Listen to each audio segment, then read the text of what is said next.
so many of you. I'm Samantha Shannon. I'm the author of the bonus season series, but I'm not here to talk about myself today. I'm here to talk about my wonderful fellow Bloomsbury author. She is the New York Times bestseller. She's the author of 10 books, and she's loved by millions of readers all over the world. It's Sarah J. Maas.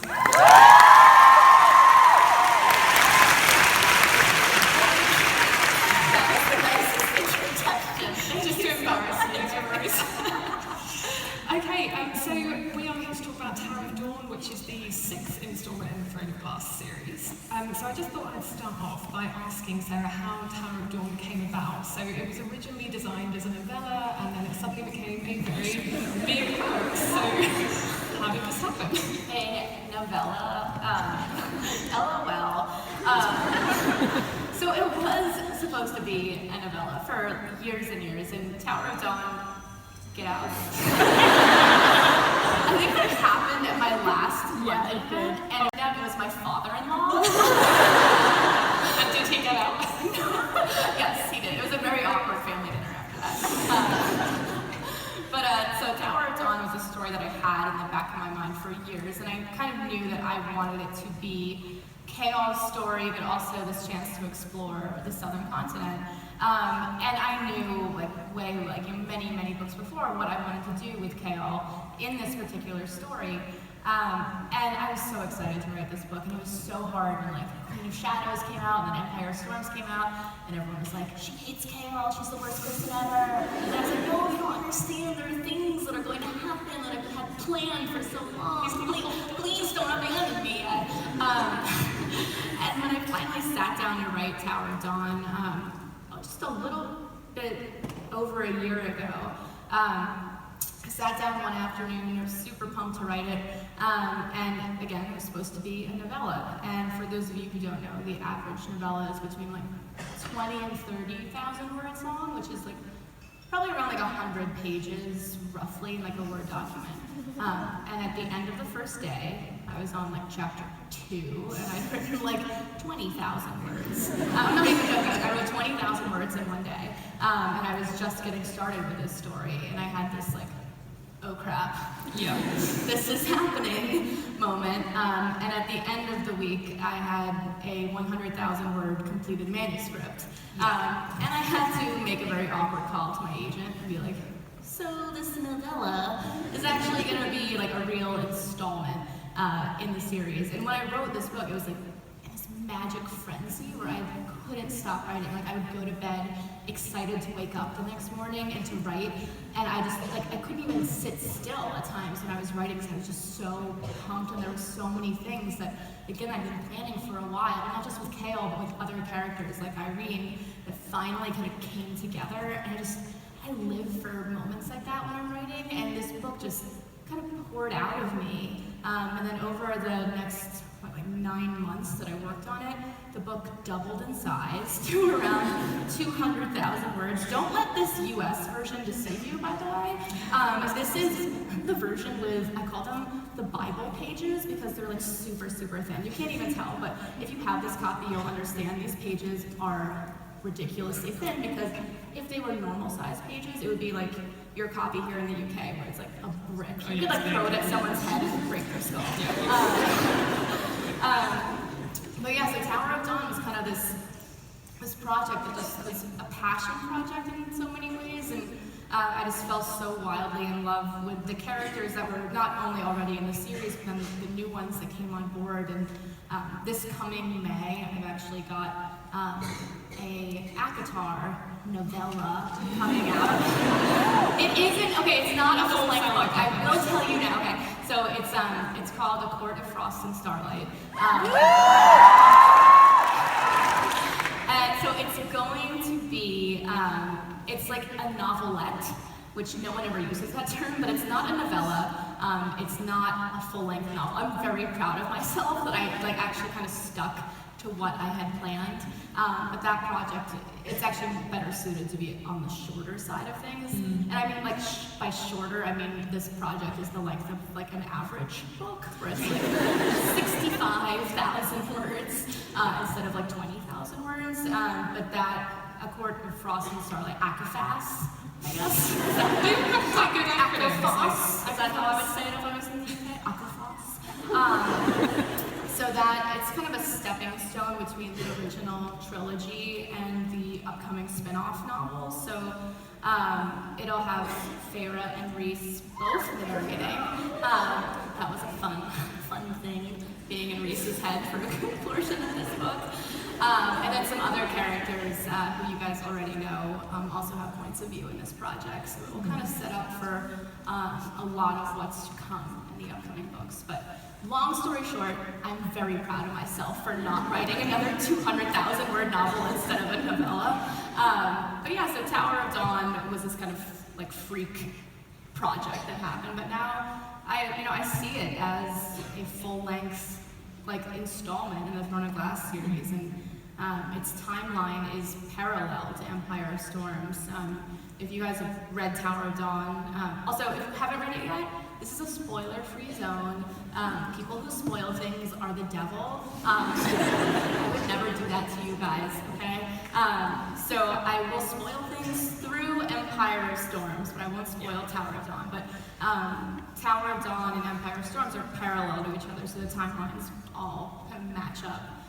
Though I think Tower of Dawn does kind of go a little bit, the last like bit of Tower of Dawn extends kind of past Empire in the future a little bit by a couple weeks. But yeah, so now we've got like a full-length book, like an extra book. Surprise! I think we're all very glad we have this full-length book. This is personally my favourite instalment in the Throne of Glass series. I absolutely loved it. Thank you. No worries. So this is not just narrated by Kale. This one, it's also narrated by Nesrin and Irene. Which kind of, I don't want to say which was your favourite, because I know that's really hard when you're writing characters. But what were your favourite elements of each of their three stories? Because they are obviously interwoven, but they each have a different thing going on. Yeah, I mean, Nesrin's become one of my favorite characters in the entire series, and with her, her storyline, again, no spoilers, but she kind of had the most high fantasy, adventure type storyline with a bit of some romance thrown in. But I got to go really epic fantasy with her, and I just got so pumped while writing some of her stuff, and then seeing the Southern Continent through her eyes as someone whose father came there. I got to explore and show a whole different side of the continent, versus what Kale would see or what Irene would see. And Nesrin gets to go to some really cool places in the Southern Continent that I just I'm such a nerd. I just get so amped when I'm oh my god, giant spiders. It's I'm constantly in a state of fangirling over my own crap, which is just I'm such a nerd. Oh my god. I think you have to be a nerd to write fantasy. Yeah, I think you really you gotta get excited by the little things. I think. And then for Irene, Irene was a character that she's introduced in the Assassin's Blade in this. It's actually a short story, not even a full-length novella. It's the shortest thing I've ever written. Her voice just kind of. When the characters come into your head, they're not it's not I'm who's this person, I'm going to invent this person. They just kind of appear, and you hear them, and you start channeling them as you write. And I just heard Irene's voice as if I turned the switch on a radio, and there she was, and she just talked, and there was something about her strength and her courage that's it's not like Aelin or even Manon where they just beat the shit out of people. Irene's strength is very different from theirs, and it's it's a quieter strength, but it's also a take no shit kind of strength. And I loved writing her, and I loved and there was something also soothing about her voice, which I know doesn't sound very exciting, but I just I loved every second with Irene. And then with Kale, Kale's story in this book, it's a story of, not to sound corny, but it's a story of hope and healing. And that story, I kind of see Kale's journey in Tower of Dawn as almost a parallel to Aelin's journey in Heir of Fire. He starts off at a very, very low point emotionally, And as much as the physical healing plays a part in this book, it's really about the emotional healing and the emotional growth that he goes through, and the breakthroughs that he has as a human being. It was stuff that I'd set up and been planning for a while.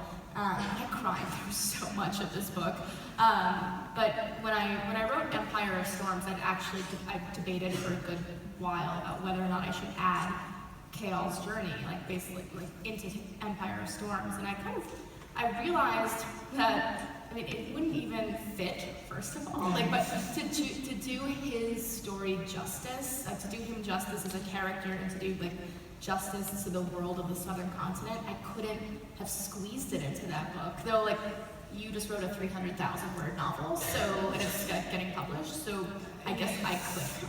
I think you gave it room to breathe, and I think ultimately, Empire of Storms was kind of like the Empire Strikes Back of the series, where everything went to shit. Everyone's miserable, everyone's suffering, and Tower of Dawn is not that story at all. Tower of Dawn, I think, at its heart, is a story of hope and healing, and that wouldn't have fit this woman who's a wheelchair user. She said, stuck in a wheelchair is the stupidest phrase of all time, because this is a person who is stuck in a wheelchair, and she showed someone who sat on a pile of glue, and they were literally stuck in the chair, and she said, I'm not stuck in this chair, I can move from this chair, and I can be mobile in the world. And so I really wanted to try and make his story, even though it's a fantasy, I wanted to make it as accurate in some ways as possible when it came to being in a wheelchair. And then with his healing, I didn't want it to fall into the trope of the magical wave a wand and he can walk again, because it's not people who might not be as abled, if they're not any less human. We are all human, we all have our own stories that are worthy of telling. So that was one of the points that I really wanted to hammer home, was Kael coming to grips with his injury, but also realizing, and this is a little bit of a spoiler, but he's no less of a person, no less of a man, and no less of a warrior, whether he's standing or sitting. No matter how he moves through the world, it doesn't change who he is inside. So that was something I worked hard on, and I really owe a lot to my amazing sensitivity readers, who just lovely people who just kind of read through it and were great resources to have. That's great. Let's stick to the research side of things. So the world building in Tower of Dawn is quite different from the world building in the other books, because we're in the northern continent in the other books. Southern continent is quite different. It seems to me like it was quite strongly based on the Mongol Empire. What was your research process like for that? Well, I knew for years now that the Southern continent would have that Mongolian Empire, Genghis Khan type vibe, but it wasn't until I actually started writing this and I began obsessively researching all of these things. And this is not a historical fantasy novel by any means, but I just was fascinated. I've always been fascinated by Genghis Khan, and so I thought, I'm gonna do some research. I became the biggest Genghis Khan fangirl of all time. At all of my events, I can always tell when the audience starts being oh God, please don't give us a history lecture about Genghis Khan. But I learned some really, really cool things about Genghis Khan and what he did with his empire that really blew my mind and inspired a good portion of this book. I will spare you the hour-long lecture, but I will tell you some cool things. So Genghis Khan and his empire, they had almost near universal education. So in his empire, you were entitled to an education regardless of your class or your religion. You could receive an education for free. He also had a policy of religious tolerance. So regardless of what religion you practiced, you were allowed to practice that within his empire without fear of persecution. And he used that to his advantage when he was conquering all these kingdoms and territories, because he found many willing spies in those countries that he wanted to conquer, where they had been persecuted for their religious beliefs, and they were well, fuck the king, I want to go with Genghis Khan, or I can practice my religion freely. So he was very smart about that. Also, they invented paper money. So we have this real misconception in the West that Genghis Khan and his empire were a bunch of barbarians, and that's not the case at all. They were centuries ahead of their time. Like they were just a very open, like, and like, yeah, like the war element definitely, like, you know, that, can't downplay that, but they were way, way ahead of their time.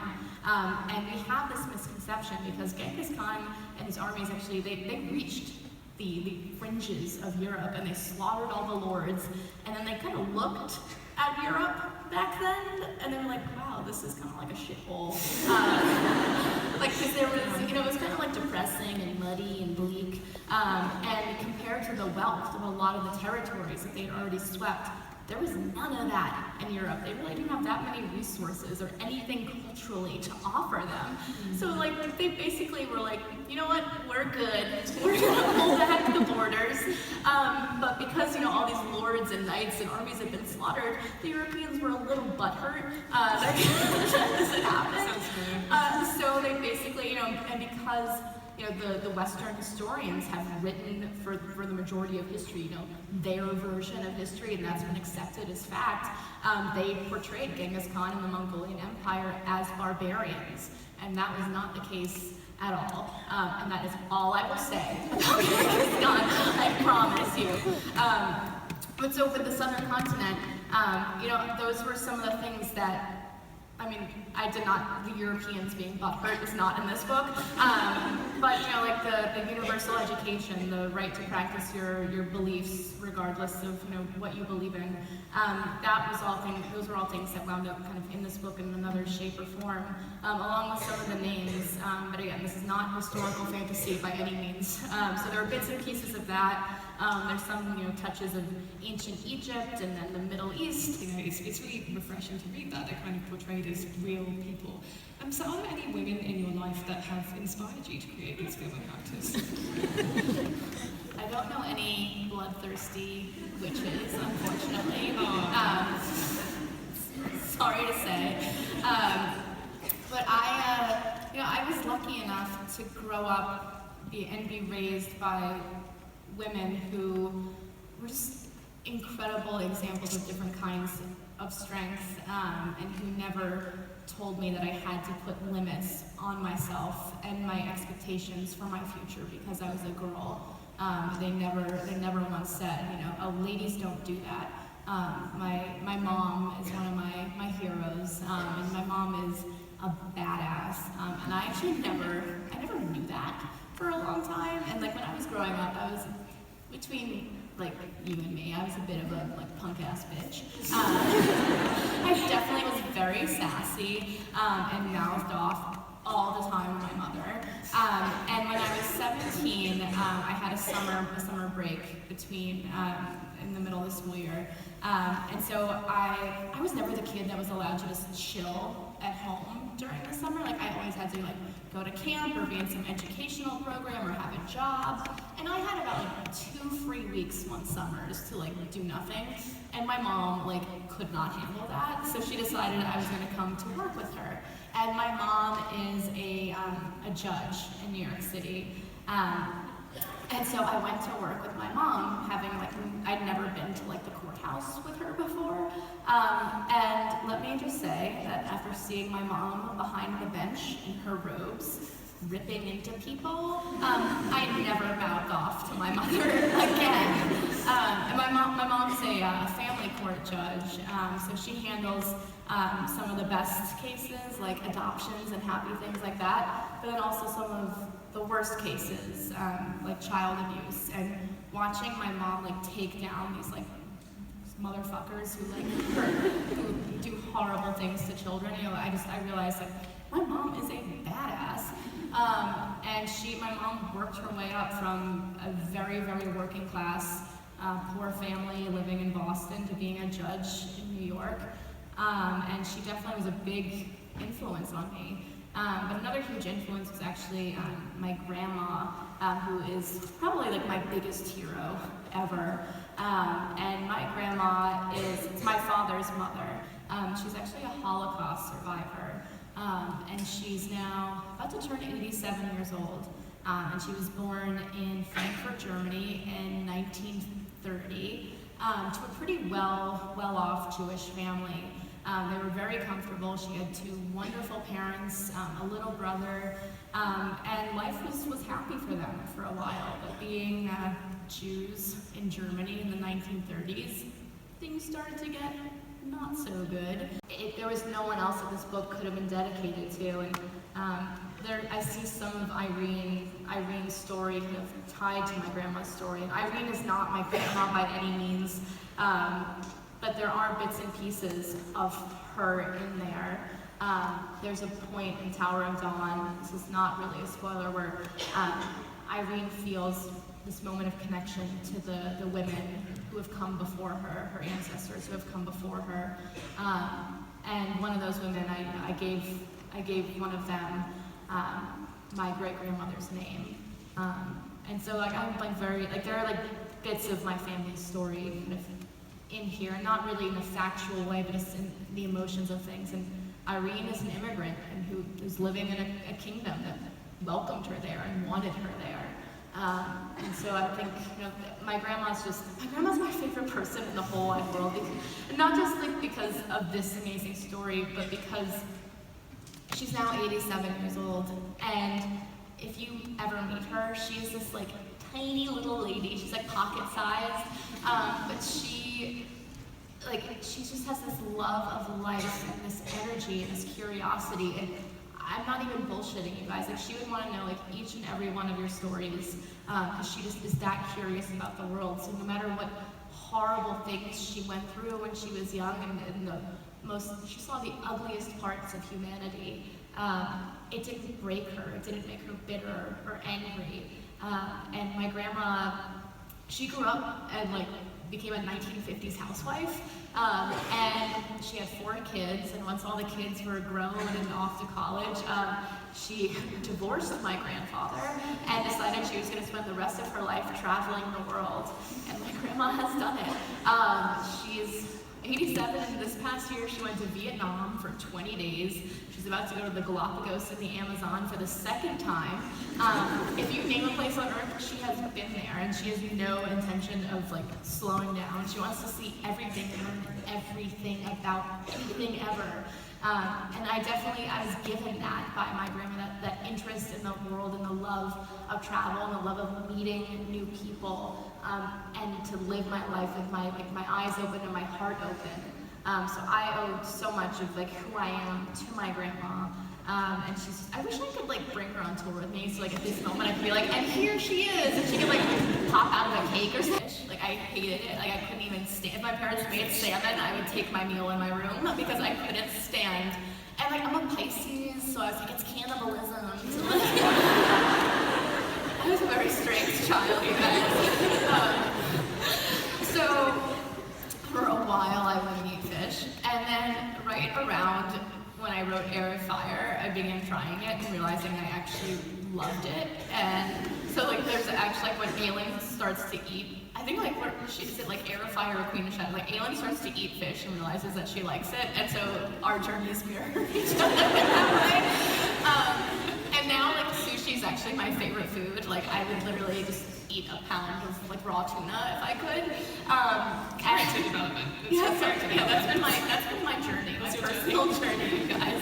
So that's where it came from. Aileen and I now are big fans of fish. No, I still can't. I'll eat raw salmon. I love raw salmon. The cooked salmon, like I will throw up. I will projectile vomit if I even like smell it. So that's still off limits for me. Sort of relevant to your grandmother's journey, you said that she was a really big traveller. What's the one place in the world that you most want to visit? Because it seems like you visit a lot of places on book tour. Yeah, where have you not gone yet that you'd love to go?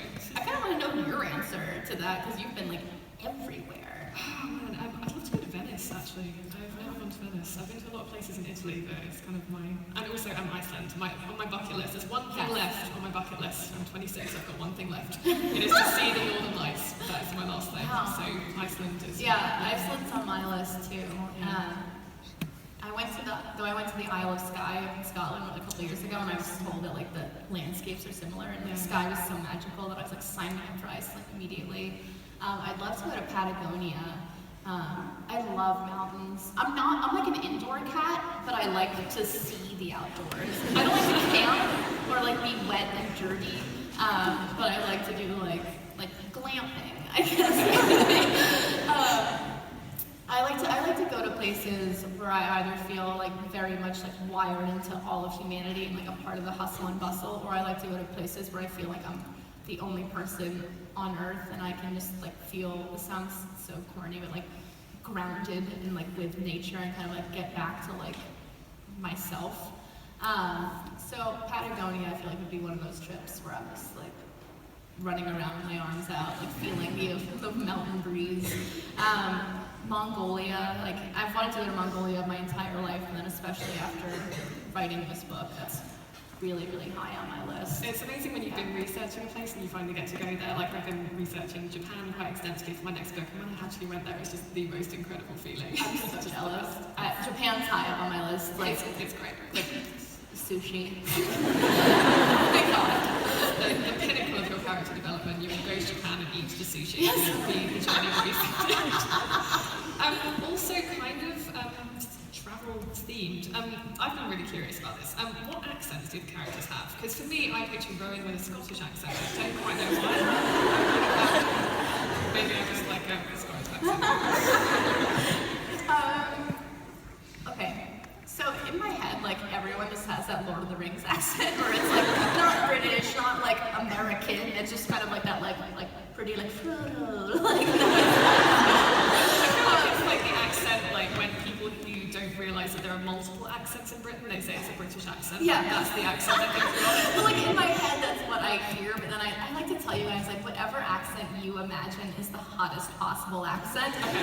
That's what the characters have. So they all have a Scottish accent. Yes, they all have Scottish accents. That is my favourite piece of news I've ever received. Okay, I like how these questions, they flow very thematically. Thank you for this. I know you guys all wrote these separately, but while we're on the subject of hot accents and hot people in general, will you ever write the wedding scenes in any of your books?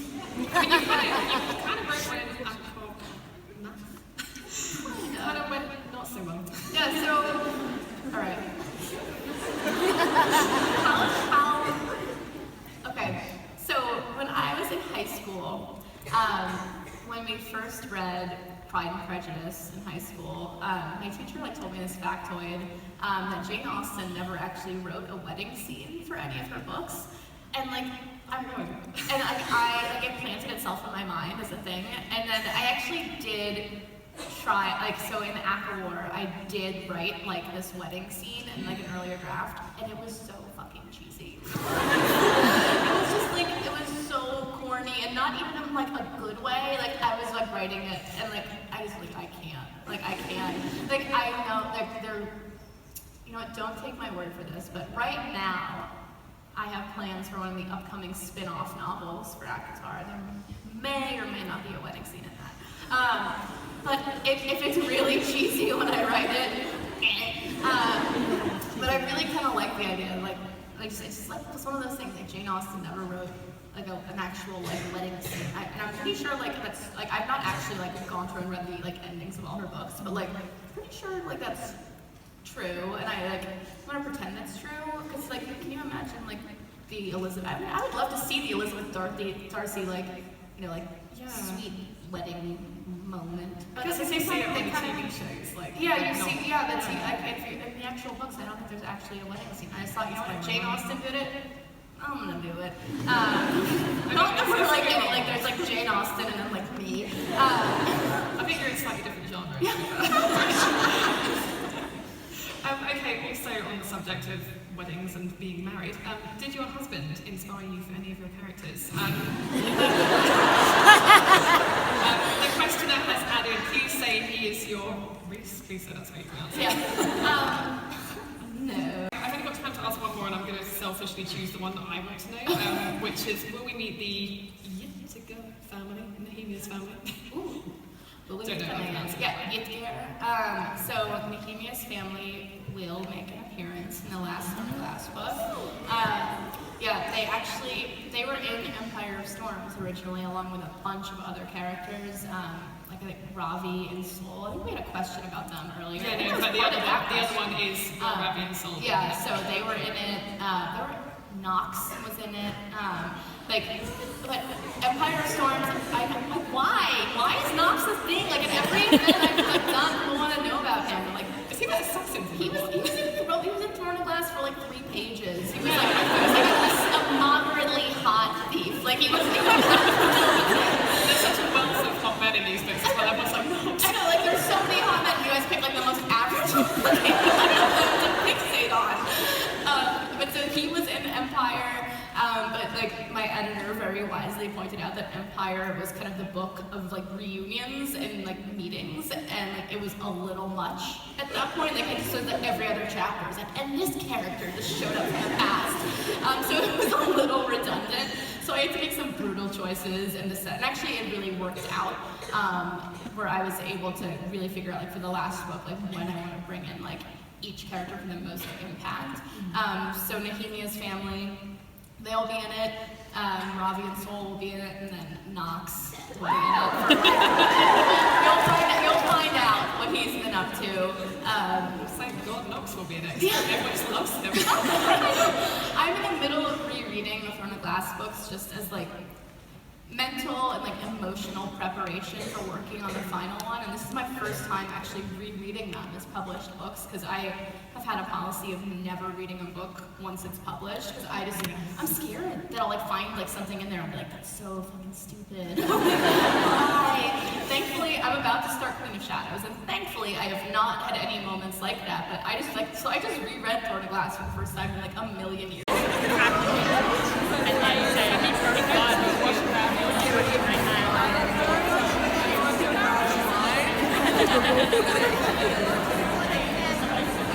Like the beanie army, such as it is.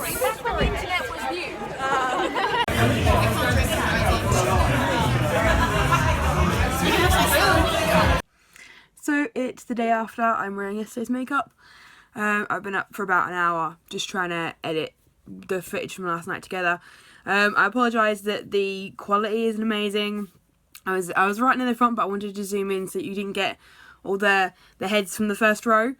And the lighting was really good to watch there, but it did mean that it overexposed the faces a little bit, so I apologise for that as well. Also the fact that occasionally bits cut off, and I missed filming the fact that Sarah announced she was pregnant with a little baby boy that they're expecting next year in May, I believe.